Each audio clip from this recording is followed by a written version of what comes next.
Assalamualaikum warahmatullahi wabarakatuh. Anak-anakku semua, untuk materi kali ini kita akan melanjutkan bab 2 tentang biografi tokoh penyebar Islam di berbagai wilayah Indonesia. Kalian bisa membuka buku LKM halaman 26. Materi ini masih sama dengan materi semester sebelumnya, yaitu tentang Syekh Abdul Rauf Asingkili, dan juga yang kedua ada Syekh Muhammad Arsyad Al-Banjari. Beliau berdua merupakan salah satu tokoh penyebar Islam di berbagai wilayah Indonesia.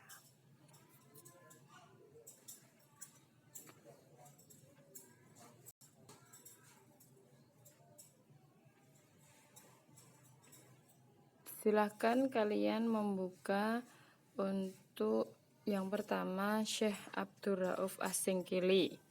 Nama asli beliau adalah Abdul Rauf Al-Fansuri. Lahir di kota Singkel, Aceh pada tahun 1024 Hijriah atau 1615 Masehi. Beliau meninggal di Aceh pada tahun 1693 dalam usia 73 tahun. Beliau juga mendapat julukan yang terkenal dengan sebutan Tengku Syiah Kuala, sehingga nama beliau dijadikan sebagai penghargaan masyarakat Aceh, dijadikan sebagai nama perguruan tinggi di Aceh, yaitu ada namanya Universitas Syiah Kuala.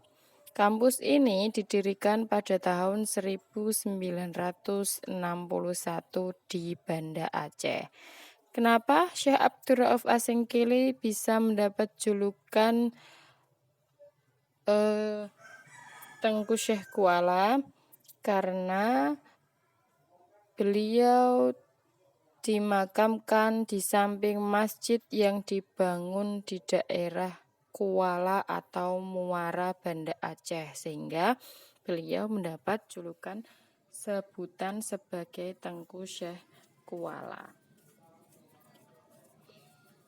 Kemudian beliau mempelajari tarekat yang namanya tarekat Syatariyah, dan dai gurunya bernama Syekh Ahmad Al-Qusasi di Makkah dan Syekh Ibrahim Al-Qur'ani di Madinah. Selain itu, karya apa saja yang dibuat oleh Abdul Rauf Asingkili? Di antaranya mengarang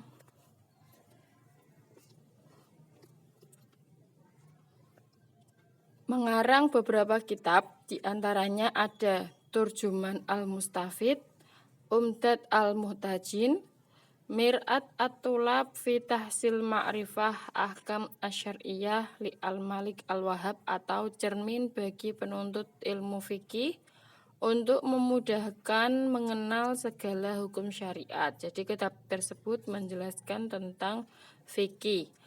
Selanjutnya ada Daqaiq Huruf, yaitu detail-detail huruf. Kifayah Al-Muhtajin, pencukup para pengemban hajat, dan Bayan Tajali, keterangan tentang tajali. Selanjutnya adalah Syekh Muhammad Arsyad Al-Banjari. Lahir di Logabang, Martapura, Kalimantan Selatan. Ayah beliau bernama Abdullah, sedangkan ibunya bernama Aminah. Setelah wafat, beliau dikenal dengan sebutan Datuk Kalampayan karena dimakamkan di desa Kalampayan. Beliau juga belajar di Mekah untuk menuntut ilmu kurang lebih selama 30 tahun. Beliau wafat pada tahun 1812 Masehi dalam usia 105 tahun, berarti lebih dari 1 abad kehidupan beliau karena wafatnya dalam usia 105 tahun. Ada riwayat yang menceritakan bahwa Khalifah Sayyid Muhammad Al-Saman di Indonesia ada yang dijuluki sebagai khalifah di Indonesia, yaitu Ada 4 orang, ada Syekh Muhammad Arsyad Al-Banjari, Syekh Abdus Somad Al-Palembangi dari Palembang, dan Syekh Abdul Wahab Bugis, dan juga yang terakhir Syekh Abdurrahman Masri dari Betawi. Mereka berempat dikenal dengan sebutan 4 serangkai dari tanah Jawa. Mereka berempat sama-sama menuntut ilmu di Al-Haramain Al-Syarifain. Selanjutnya, pengembangan apa saja yang dilakukan oleh Syekh Muhammad Arsyad Al-Banjari sepulangnya dari Mekah. Yang pertama, membina kader-kader ulama.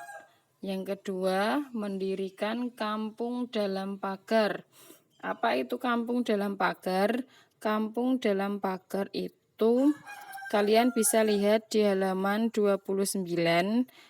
Di situ sudah dijelaskan bahwa berkat perjuangan keras beliau dan dibantu menantunya, beliau mendirikan pusat pendidikan yang ramai dikunjungi para santri dan dari berbagai daerah.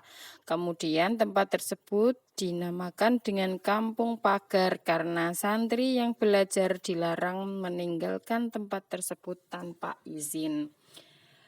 Jadi kampung dalam pagar itu adalah sebuah tempat pendidikan yang didirikan oleh Syekh Muhammad Arsyad Al-Banjari. Namun karena santri yang belajar di sana dilarang meninggalkan tempat tersebut tanpa izin sehingga disebut dengan kampung dalam pagar. Selanjutnya menulis buku yang berjudul Sabilul Muhtadin atau Jalan Orang yang Mendapat Petunjuk. Kitab ini ditulis dalam bahasa Arab Melayu dan merupakan salah satu karya utama dalam bidang fikih bagi masyarakat Melayu. Beliau mendapat julukan Matahari Agama dari Banjar.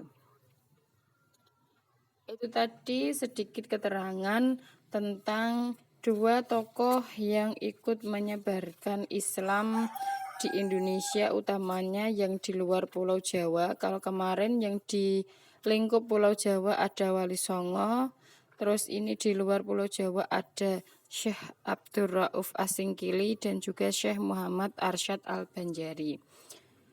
Selanjutnya tugasnya, ada tugas kalian kerjakan uji kompetensi 2 melalui link di bawah ini, link yang akan saya bagikan nanti untuk mengerjakan uji kompetensi 2. Jadi nanti uji kompetensi 2-nya langsung dikerjakan melalui link yang saya bagikan.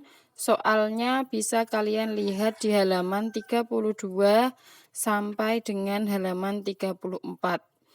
Jadi di link ini nanti kalian tinggal menjawab dan tidak dikerjakan di LKM.